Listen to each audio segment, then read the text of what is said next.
Welcome back.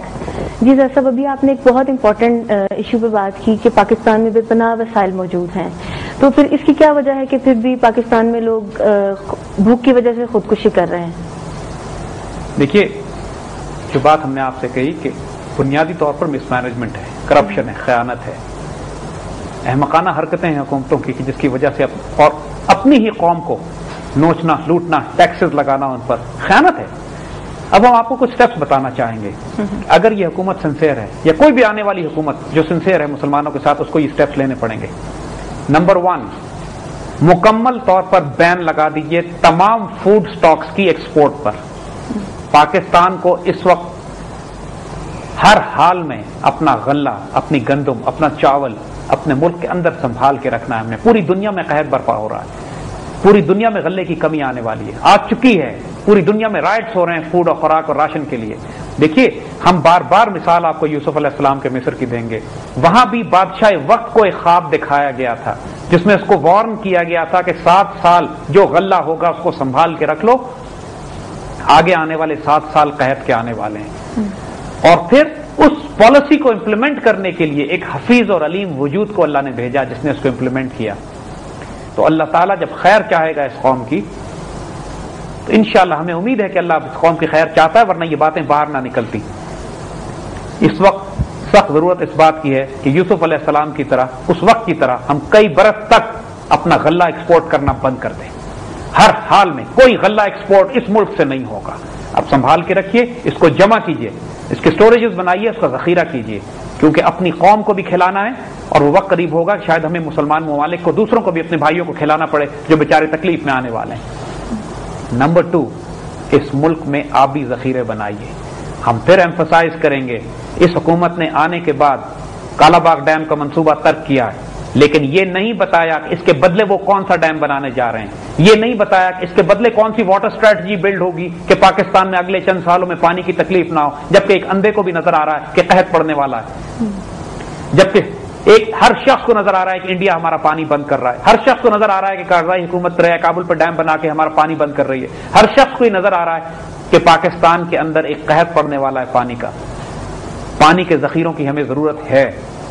Number 2، Kala Bagh dam, بھاشا dam, بیامیر dam, جو مرضی ڈیم بن سکتے ہیں وہ وار فوٹنگز پہ بنانے پڑیں گے. We will have to make dam water reservoirs. چھوٹے چھوٹے ڈیم بھی، بڑے ڈیم بھی، چاہے جو ایگزسٹنگ دریا ہیں آپ کے، ان کے اندر ڈریجنگ کر کے، کھدائی کر کے ان کی گہرائی کو بڑھا دیجئے تاکہ پانی کا ذخیرہ ان میں، اسٹوریج ان میں زیادہ ہو جائے.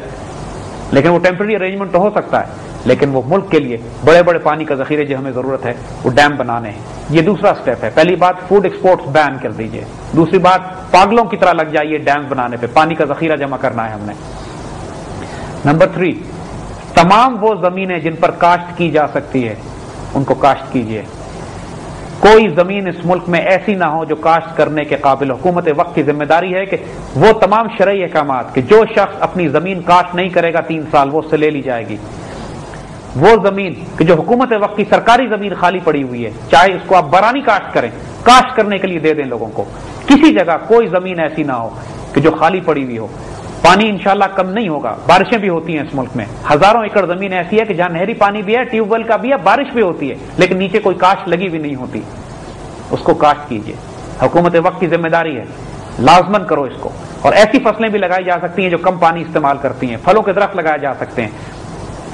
ایسے بہت سارے معاملات ہیں جو کیے جائیں.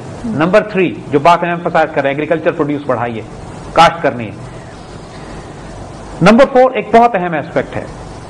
سرکاری طور پر یہ سبق ہم چین سے سیکھ سکتے ہیں اور ایسے کئی ممالک سے سیکھ سکتے ہیں جہاں کلیکٹو فارمنگ ہوتی ہے. چین میں تو ان کی مسلح افواج، باقاعدہ فارمنگ ڈویژنز بنے ہوئے ہیں، فارمنگ بریگیڈز ہیں، ایسی ایسی کورز بنی ہوئی ہیں جن کا کام صرف فارمنگ کرنا ہے، کھیتی باڑی کرنا ہے، کاشتکاری کرنا ہے. عوام کے ساتھ پبلک پرائیویٹ پارٹنرشپس میں بڑے بڑے جوائنٹ وینچرز ایگریکلچر کے شروع کیے جا سکتے ہیں. ان کو کرنے کی ضرورت ہے. جب ایک دفعہ فیصلہ کر لیا جائے کہ ہم نے دیوانوں کی طرح اپنے پروڈکٹ کو بڑھانا ہے، ہم نے میکنائزڈ فارمنگ کرنی ہے. جب اتنے بڑے بڑے فارمز ہوں گے تو میکنائزڈ فارمنگ ہو سکتی ہے. جاپان ایک چھوٹا سا ملک ہے لیکن اپنے غلے کی پیداوار وہ خود پیدا کرتا ہے. جاپان کی جو پر ایکڑ غلے کی پروڈیوس ہے پاکستان سے 10 گنا زیادہ ہے. حالانکہ ہماری زمین، ہمارا ایگریکلچر، ہمارا پانی، ہماری فصلیں، ماشاءاللہ سب کچھ ہمارے پاس اللہ کا دیا ہوا ہے، لیکن ہم سائنٹیفک فارمنگ نہیں کرتے، سائنٹیفک کاشتکاری نہیں کرتے۔ نتیجہ یہ ہے کہ ہماری ہر سال پر ایکڑ پروڈیوس کم ہوتی چلی جا رہی ہے۔ اور جو وہ ٹیکنالوجی استعمال کرتے ہیں، جو اچھا فرٹیلائزر استعمال کرتے ہیں، جو انویسٹ کرتے ہیں اپنی ایگریکلچر سیکٹر کے اوپر، پاکستان سے 10 گنا زیادہ پروڈیوس پیدا کرتے ہیں۔ نیوزی لینڈ جیسا چھوٹا ملک جو ہے پاکستان سے زیادہ ڈیری پروڈیوس کرتا ہے، پوری دنیا میں ایکسپورٹ کرتا ہے ڈیری پروڈیوس، جانور، دودھ، پنیر، مکھن، چھوٹا سا ملک ہے۔ چھوٹے چھوٹے ممالک ہم سے 10 گنا زیادہ پروڈیوس دیتے ہیں۔ ہالینڈ ہے ہی کچھ نہیں اس کے پاس، کوئی زمین نہیں ہے اس کے پاس، اس کے باوجود پوری دنیا میں وہ ڈیری پروڈکٹس ایکسپورٹ کر رہا ہے سائنٹیفک فارمنگ کے نتیجے میں۔ تو ہم نے agriculture farming, dairy farming, poultry farming, ہمارے پاس نہروں کا اتنا بڑا نظام ہے، ہمیں فش فارمنگ شروع کرنے کی ضرورت ہے۔ فش فارمنگ کے طریقے کیج فارمنگ میں ہوتے ہیں، یعنی بڑے بڑے پنجرے بنا کے اس کے اندر مچھلی پالی جاتی ہے، جو پورا پنجرا نہر میں ڈبو دیا جاتا ہے، اس سے مچھلی پکڑنے کی تکلیف نہیں ہوتی، بعد میں وہ مچھلی کے بچے وہیں گرو کرتے ہیں، اور پھر جب وہ تیار ہو جاتے ہیں تو پورا پنجرا باہر نکال لیتے ہیں۔ دنیا میں ہر جگہ کیج فارمنگ ہوتی ہے، جہاں تھوڑا سا ایک جھیل بھی ہو، ذرا سی نہر ہو، وہاں کیج فارمنگ کی جاتی ہے۔ ہمارے پاس تو دنیا کا سب سے بڑا نہری نظام ہے، ان نہروں میں ہم کیج فارمنگ نہیں کرتے۔ ہمیں ہر صورت میں اپنی ایگریکلچر پروڈیوس، ہمارے پاس جو جانور ہیں، جو دودھ پلانے والی گائیں اور دودھ دینے والی گائیں اور بھینسیں ہیں، ان کے پاس فیڈ نہیں ہے، کوئی پراپر فیڈ ملز نہیں لگی ہوئی ہوتی۔ ایسی فیڈ ملز بنانے کی ضرورت ہے کہ جو ان کا کھانا ایسا سائنٹیفک بنیادوں پر تیار کریں کہ جو ہمارے جانور زیادہ دودھ دیں۔ ہماری بھینس جتنا دودھ دیتی ہے، ہالینڈ کی بھینس 10 گنا زیادہ دودھ دیتی ہے اس سے۔ یہ تمام وہ معاملات ہیں جو وار فوٹنگز پہ حکومت وقت کو آج سے شروع کرنے ہیں۔ یاد رکھیے بہت بڑا قحط برپا ہونے والا ہے پوری دنیا میں، پاکستان میں قحط شروع ہو چکا ہے۔